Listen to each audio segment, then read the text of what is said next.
Finalmente vuelve a la mañana en camino. Es como el lateral del Barcelona, ¿no? Lo trajimos al Mundial, pero todavía no puede jugar. Pero ahora sí, a los partidos decisivos, entra a la cancha. Sebastián García Parra, buen día, bienvenido. Buen día, Ale, ¿cómo andás? ¿Todo bien? Bien, bien, bien.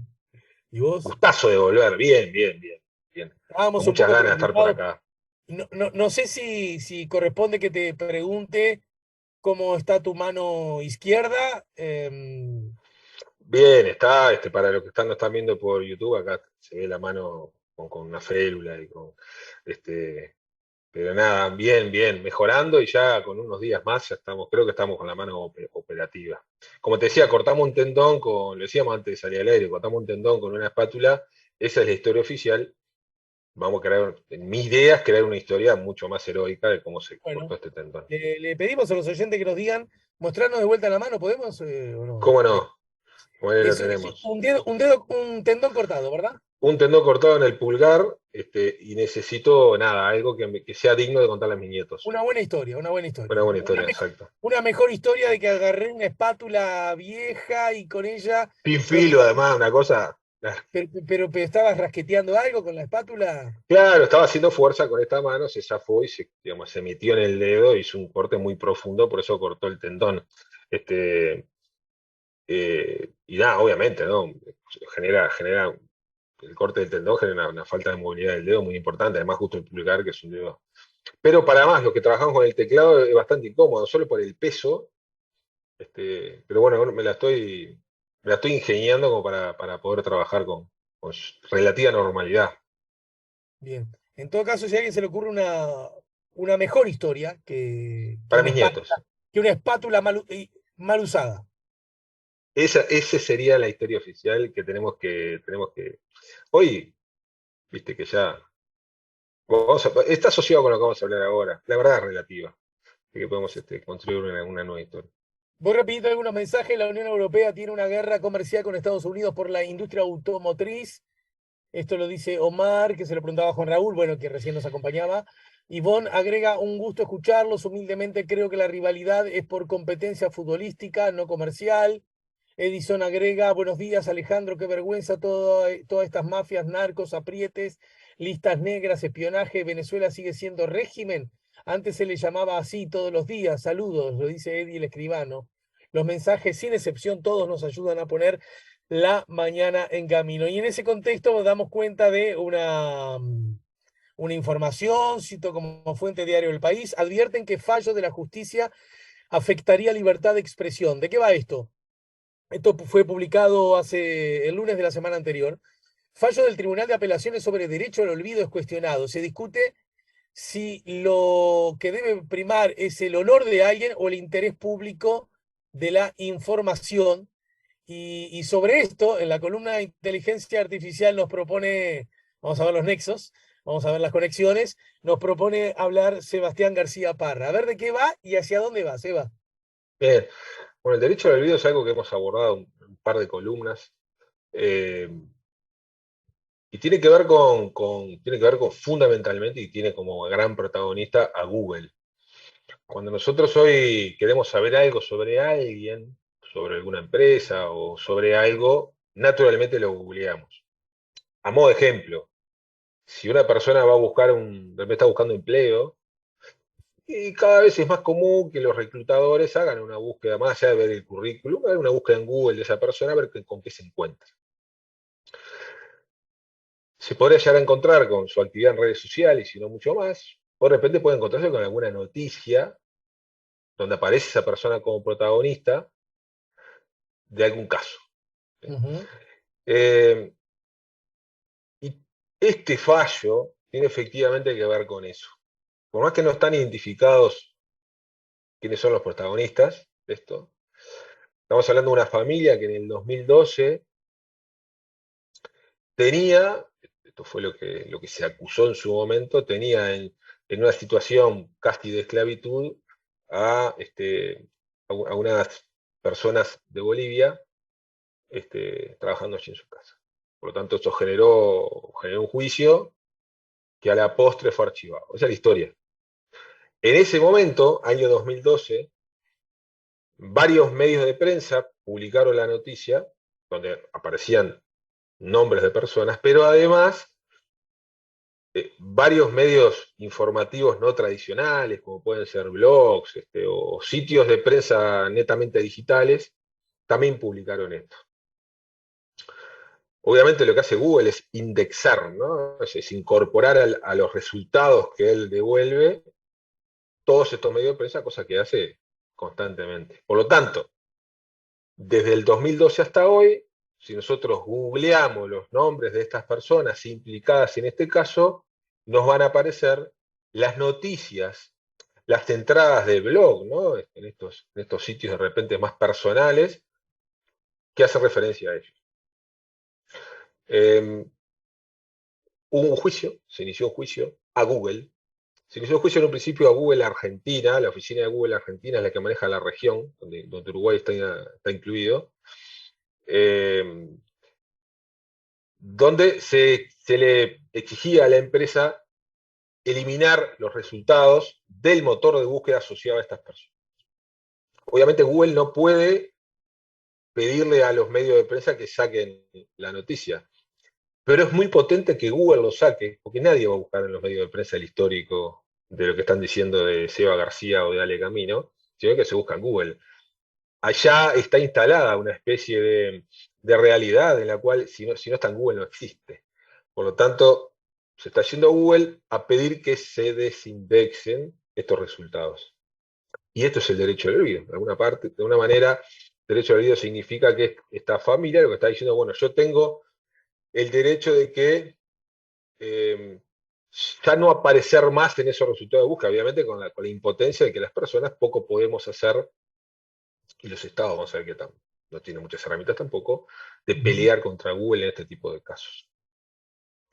Ahora, ¿qué es lo interesante en este caso? Yo lo primero que quisiera leer es, porque me parece muy, muy jugoso, es lo que dijo la jueza del caso, en un párrafo, dijo esto, se pregunta, ¿cuál sería el interés público en mantener la indexación de las respuestas que vinculan a los actores con hechos acaecidos hace casi 10 años, que refieren a eventos en que se les imputó conductas absolutamente reprochables, y esto con total independencia del momento histórico en que se consideren, las que motivaron la tramitación de un expediente penal que a la postre culminó siendo archivado? Este fue el principal argumento con el cual la jueza le dio la razón a los abogados que están defendiendo a esta familia para que Google desindexe esos resultados. Y acá se pone arriba de la mesa, y acá está la conversación interesante, es ¿qué prevalece? ¿El derecho a la información pública o prevalece no el derecho al olvido? Porque el derecho al olvido no está legislado. Lo que sí está legislado son otros derechos que están muy asociados. Por ejemplo, el derecho a la intimidad e imagen, el derecho al honor y la protección de datos personales, que en Uruguay existe desde hace muchos años, que es la ley 18.331. Y bajo estos tres derechos es que se asocia o se construye, y se está generando una jurisprudencia hace algunos años, esta cuestión de derecho al olvido. Por lo tanto, ¿cuál es la visión? La visión es, está bien, pero ¿cuál es el límite? Porque vamos a poner casos extremos. Si tenemos militares acusados de tortura, por más que haya sido hace 20 años, y por más que haya sido archivado el caso, y por más que tienen que desaparecer, o sea, tienen el derecho de desaparecer de la información pública, asumiendo que hoy el portal de búsqueda es Google. ¿En qué casos empieza a comenzar, y esto se está viendo mucho en México, por ejemplo, es que este derecho se utilice para limitar la libertad de prensa? Porque de alguna manera se publica algo sobre mí y yo puedo con mis argumentos, con mis abogados decir, bueno, está bien, pero esto va contra mi derecho a la intimidad de imagen, va contra mi derecho al honor, por lo tanto tengo que ya no tengo que aparecer en Google asociado a ese caso. Acá aparece una conversación muy profunda, muy compleja de resolver y propia de esta época, porque si nos remontamos a principios de siglo, con aquel famoso artículo que tupé de Beltrán a Valle, se resolvió fácil, ¿verdad? Porque de alguna manera era un medio de prensa controlado, todo el mundo sabía dónde estaba Beltrán, Valle fue, le golpeó la puerta, en realidad fueron sus padrinos y se batieron a duelo en algo, digo, bastante controversial, pero de todas maneras era fácil de controlar, se sabía a quién golpearle la puerta, en este caso no, es mucho más complejo, hay una multinacional más grande que muchos países, que es Google, que tomará la decisión después, que hace, este, pero sin duda que no es un tema simple, no es un tema fácil de resolver. O sea, que ahí se va entendiendo el concepto. Sí. En todo caso, a mí me parece, bueno, por supuesto, tal como bien lo planteás, puede ser visto desde distintas perspectivas, ¿no? Eh, eh, hay algo que me parece igual interesante, por lo menos como insumo para que ayude a la discusión. En el caso en particular, el acontecimiento del cual se habla, ¿ocurrió o no ocurrió? ¿Fue Oh, verdadero sí, o sí, fue falso? verdadero. Fue verdadero, ocurrió en el año 2012, fue ampliamente publicado en su momento, pero fue archivado posteriormente por la justicia el caso. O sea, sucedió. Lo que está diciendo ahora la familia es, bueno, esto ya sucedió hace 10 años, no podemos vivir eternamente condenados a algo o que ya pagamos o que fue archivado. Ese es el Bien, punto. entiendo ese punto. Entonces uno entra a Google y ¿qué filtra? ¿Qué busca qué pone en el buscador, por ejemplo, para que aparezca algo acerca de esta gente? Yo pongo un ejemplo. Supongamos que una de estas personas me quiere proveer de un servicio, yo no los conozco, y yo lo primero que hago es busco en Google. Hay que referencia ahí sobre ellos. Y si encuentro que están asociados a este caso, puedo tomar la decisión de contratarlos o no, Ah, pero pero acá, voy a tener información al respecto. a lo que quiero llegar es a esto, justamente. Yo pongo en Google El nombre de la Sebastián, persona. Sebastián García Exacto. Parra, ponele, ¿no? Y de Sebastián García Parra, Google me informa que 10 años atrás estuvo involucrado a un acontecimiento que aunque fue archivado, bueno, luce con determinadas características que puede oficiar en contra de que yo lo contrate, ponele, ¿no? ¿Hasta ahí voy bien? Correctísimo. La pregunta es, ¿la información me la da Google o Google me deriva a un lugar donde está la información? Bueno, es muy buen punto, porque eso es lo que dicen los abogados de Google y lo que dijeron respecto a este caso. Porque Lo que dice si no, corremos el riesgo de generar, te imaginarás que yo, con la acumulación de poder de cualquier cosa sobre la Tierra, la vivo inicialmente con desconfianza. No, para mí no está bueno que una persona tenga demasiado poder, en soledad, ¿se entiende, no? Mientras otros tienen poca, ¿verdad? A eso me refiero. absolutamente. ¿A qué voy? Porque si no, correríamos el riesgo de decirle a Google, usted no puede poner esa información, pero al portal del diario, bueno, ya que citábamos Diario El País, ponele Diario El País, donde en su momento se difundió la información, a ese no le decimos nada. Claro, Y Google dice, claro. pero yo lo único que hago es buscar las informaciones que andan dando vuelta y le facilito al público una forma más corta, más ágil y podría decir más democrática desde la perspectiva del acceso a la información, que de lo contrario el público no lo tuviese. A mí no me deja, es como que nosotros entendamos que ir a un lugar está mal, pero que nos enojemos con los taximetristas que te llevan y no con el lugar. Exacto. Ah, déjame leerte en un párrafo lo que dijo el abogado. Varias cosas digo, pero una de las cosas que dijo el abogado de Google al respecto, de Google Argentina, dijo, Google no es el autor del contenido, por lo que no puede acceder al mismo para eventualmente editarlo o suprimirlo como pretenden los actores. Y aun si pudiera, implicaría afectar fuentes de información periodística, la labor esencial de la prensa y su rol clave en el ejercicio de la libertad de expresión. Lo que sí puede hacer Google es que cuando yo pongo Sebastián García Parra, siguiendo el ejemplo que vos mencionabas, Ale, no aparezca en la noticia del país del año 2012.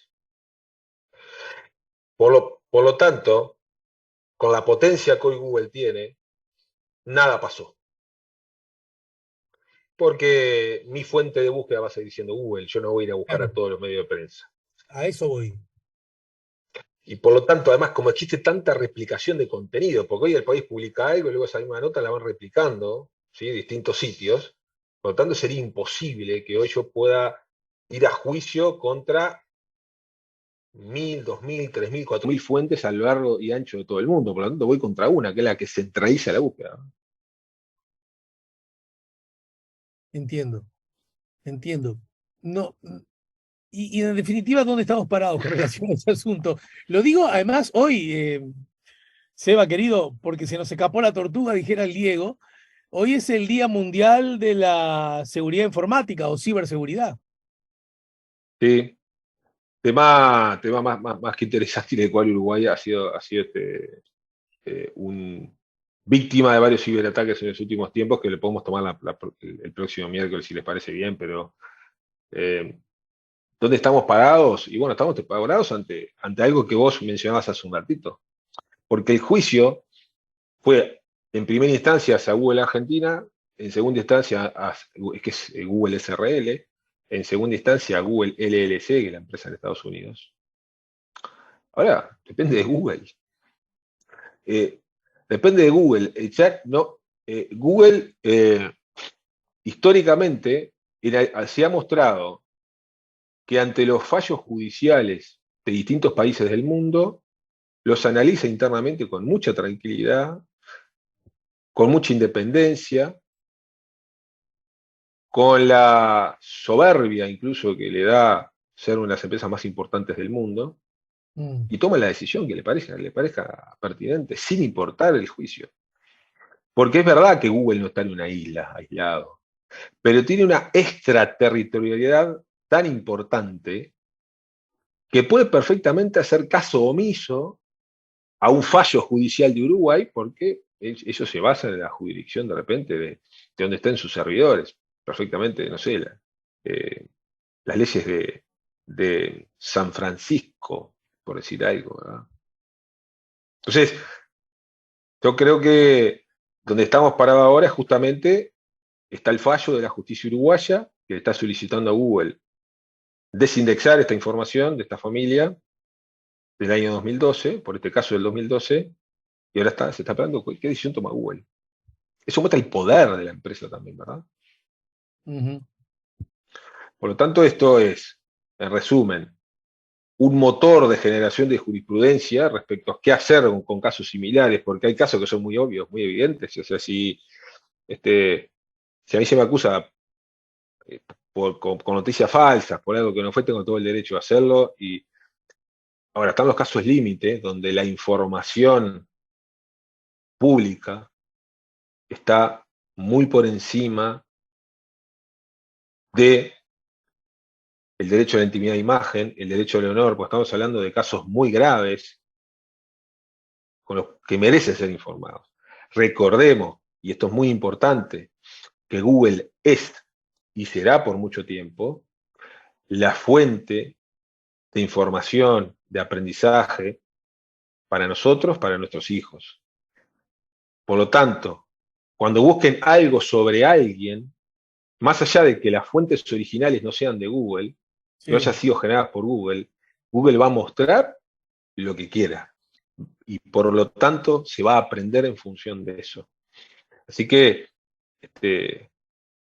pensemos también en eso, ¿no? Y reflexionemos sobre eso. No tenemos respuesta, generalmente en estas columnas no hay respuesta respecto a nada, pero sí despertar la inquietud, ¿no? Un tema que de nuevo Uruguay, esto sí no es menor, de nuevo Uruguay está a la vanguardia, gracias a la ley de protección de datos personales, de un tema que en el mundo empieza a preocupar. Bien. Bueno, mi querido, algunos mensajes llegan en el final. A propósito de tu columna, te pregunto, Omar, ingeniero, ¿qué peligro hay en que se conecten los aparatos con inteligencia artificial y por medio de esta sea como un solo cuerpo? Lo pregunta Omar a través del chat en nuestro canal YouTube. Bien, a ver, como dice Es Omar, se como está. el temor siempre latente, ¿no? Bueno, pero sí lo que tenemos, sí lo que podemos decir que ya existe hoy es eh, una cuestión de que empresas están colocando cada vez más dispositivos en distintos lugares de nuestras vidas, de forma de, de- de captar más aspectos de nuestra existencia. Pensemos en Google, que tiene sus asistentes de voz, que lo tienen los teléfonos, que podemos comprarlos y ponerlos en distintos lugares de nuestra casa, que tiene Chromecast, que tiene aplicaciones para televisores inteligentes además de las búsquedas que hacemos, además de nuestros teléfonos. Por lo tanto, existe esta cuestión bueno, dispositivos inteligentes, relojes, ¿no? Que de alguna manera eh, van cubriendo nuestras vidas. El otro día estaba viendo un capítulo de Los Simpsons que obviamente representan muy bien la sociedad, ¿no? Desde un lugar fantástico, donde Homero empieza a trabajar en una empresa de autos autónomos y descubre que en realidad la empresa está robando la información de la gente, que está manejando los autos. Y en una de las reuniones, un ejecutivo que contrata a Homero por su capacidad de entretener a los empleados, le muestra la llave del auto y le dice, bueno, ahora vamos a lograr tener más información de las personas porque el micrófono lo pusimos en el llavero. Y de alguna manera esto representa también lo que está pasando, ¿no? Bien. Bueno. Y sabés que también te manda un mensaje Isabel. Dice, no, bueno, Isabel en el chat, pero en realidad se presenta como soy Sonia de Porvenir, de las chicas de Onaspu. Me acuerdo si es a lo que está aludiendo. Recuerdo que en el velódromo, en uno de los carnavales del velódromo, ya hace algunos años atrás, creo recordar, había como un grupo de mujeres de ONASPU, la Organización Nacional de Jubilados, ¿verdad? Del Uruguay, y que repartían entre el público información y estaban allí. Entonces yo desde el escenario les llamaba a las chicas de ONASPU, que creo que estamos aludiendo a lo mismo. Y Sonia integra ese colectivo. Y agrega, Sonia, que te mejores, Eva, a propósito de lo que ocurrió en tu Muchísimas madre. gracias, muchísimas gracias. Fuerte abrazo para ella. Bueno, te mando un abrazo bien grande, te deseo pronta recuperación y nos reencontramos más temprano que tarde, ¿sí? Claro que sí, fuerte abrazo Y para bueno, vos, para Dieguito y toda la audiencia. y más que nunca, si necesitas una Una mano, mano, ahí estamos. ¿Está? fuerte abrazo, nos vemos.